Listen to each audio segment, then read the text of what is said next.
Israel Palestine സംഘർഷം തുടരുന്നതിനിടയിൽ ആയിരക്കണക്കിന് സൈനികരെ റിക്രൂട്ട് ചെയ്തതായി ഹമാസ് വ്യക്തമാക്കി രംഗത്തെത്തിയിരിക്കുകയാണ്. ഇസ്രായേലിന്റെ സർവനാശം കാണാതെ അടങ്ങില്ലെന്ന ഉറച്ച പ്രഖ്യാപനത്തോടെയാണ് ആയുധങ്ങളും സൈനികരുടെ എണ്ണവും ഹമാസ് കൂട്ടിക്കൊണ്ടിരിക്കുന്നത്. സൈനികശേഷി വർദ്ധിപ്പിക്കുന്നതിന്റെ ഭാഗമായാണ് ഹമാസ് പുതിയ സൈനികരെ റിക്രൂട്ട് ചെയ്തതെന്ന് ഹമാസ് സായുധ വിഭാഗം ഖസാം ബ്രിഗേഡിയറിന്റെ വക്താവ് അബു ഉബൈദ് വ്യക്തമാക്കുന്നുണ്ട്.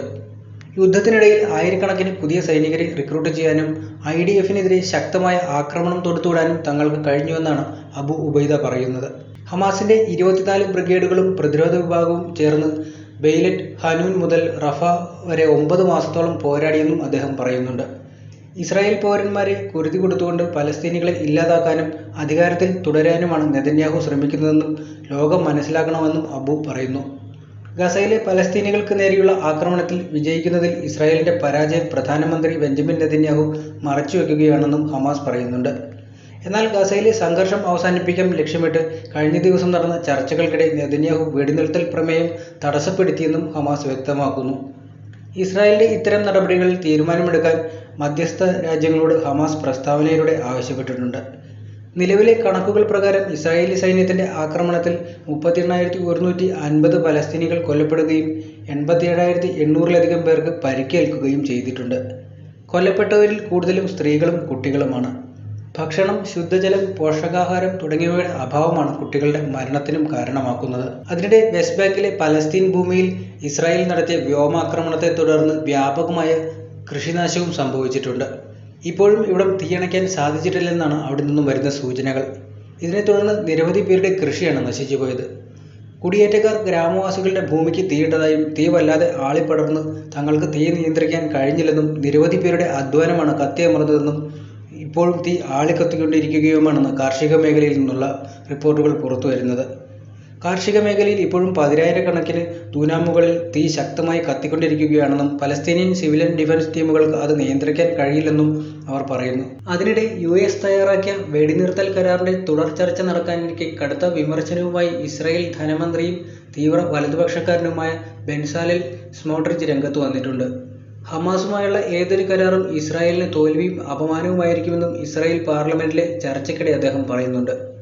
ഞങ്ങൾ ഹമാസിന് കീഴടങ്ങുന്ന കരാറിന്റെ ഭാഗമാകില്ല. ഈ കരാർ ഇസ്രായേലിന് തോൽവിയും അപമാനവും ആണ് സമ്മാനിക്കുക. ഈ കരാറിൽ ഉൾപ്പെടാത്ത 90 ബന്ദികളെ കൊലപ്പെടുത്താൻ ഇത് വഴിയൊരുക്കുമെന്നും സ്ട്രോമിച്ച് ആരോപിക്കുന്നുണ്ട്. ആയിരങ്ങൾ കൊല്ലപ്പെടുന്ന അടുത്ത കൂട്ടക്കൊലയ്ക്കും കരാർ ഇടയാക്കുമെന്നും അദ്ദേഹം പറയുന്നു. കഴിഞ്ഞ ദിവസം ഹമാസും ഇസ്രായേലും മധ്യസ്ഥർ മുഖേന വെടിനിർത്തൽ കരാറിന്റെ പ്രാരംഭ ചർച്ച നടത്തിയിരുന്നു. ഇതിന്റെ തുടർ ചർച്ച ഈജിപ്തിലെ കെയ്റോയിലാണ് നടക്കുക.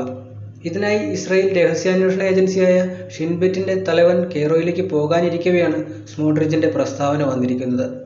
ഇസ്രായേൽ ആദ്യഘട്ടത്തിൽ തന്നെ സമ്പൂർണ്ണ വെടിനിർത്തൽ പ്രഖ്യാപിക്കണമെന്നും എന്നാൽ മാത്രമേ വെടിനിർത്തൽ ചർച്ചകൾക്ക് സന്നദ്ധമാകൂ എന്നുമുള്ള നിലപാടിൽ നിന്ന് ഹമാസ് അയവ് വരുത്തിയിരുന്നു. ആദ്യഘട്ടമായ 6 ആഴ്ച ഏതാനും ബന്ദികളെ വിട്ടയക്കുമെന്നാണ് ഹമാസ് അറിയിച്ചത്. സ്ത്രീകളെയും മുതിർന്നവരെയും കുട്ടികളെയും പരിക്കേറ്റവരെയും മോചിപ്പിക്കുക. പകരം 100 കണക്കിന് പലസ്തീൻ തടവുകാരെ ഇസ്രായേലും കൈമാറും. ഈ ഘട്ടത്തിൽ ഗസയിലെ പട്ടണങ്ങളിൽ നിന്നും ഇസ്രായേൽ സേന പിന്മാറുകയും ചെയ്യും. മാത്രമല്ല പലായനം ചെയ്തവരെ ഉത്തര ഗസയിലേക്ക് തിരിച്ചു വരാനും അനുവദിക്കുന്നുണ്ട്. ഇക്കാലയളവിൽ തുടർ വെടിനിർത്തൽ ചർച്ചകളും പുരോഗമിക്കും. ചർച്ച വിജയിച്ചാൽ രണ്ടാം ഘട്ടത്തിൽ സൈനികരും സാധാരണക്കാരുമായ ഇസ്രായേലി ബന്ദികളെ മോചിപ്പിക്കുകയും ചെയ്യും. പകരം കൂടുതൽ പലസ്തീൻ തടവുകാരെ ഇസ്രായേലും വിട്ടയക്കും. മൂന്നാം ഘട്ടത്തിൽ ബന്ദികളുടെ മൃതദേഹങ്ങളും സൈനികരടക്കം അവശേഷിക്കുന്ന ബന്ദികളെയും തിരികെ കൊണ്ടുവരികയും വർഷങ്ങളോളം നീണ്ടു നിൽക്കുന്ന ഗസ പുനർനിർമ്മാണ പദ്ധതിക്ക് തുടക്കം കുറിക്കുകയും ചെയ്യും. പലസ്തീനെതിരായ ആക്രമണം പൂർണ്ണമായും അവസാനിപ്പിക്കുമെന്ന ഇസ്രായേലിന്റെ ഉറപ്പ് രേഖാമൂലം നൽകണമെന്നാണ് ഹമാസ് നേരത്തെ ആവശ്യപ്പെട്ടിരുന്നത്. എന്നാൽ ഹമാസിനെ പൂർണ്ണമായും ഇല്ലാതാക്കാതെ ആക്രമണം അവസാനിപ്പിക്കില്ലെന്ന നിലപാടാണ് ഇസ്രായേൽ പ്രധാനമന്ത്രി ബെഞ്ചമിൻ നെതന്യാഹു ഇപ്പോഴും സ്വീകരിച്ചിരിക്കുന്നത്.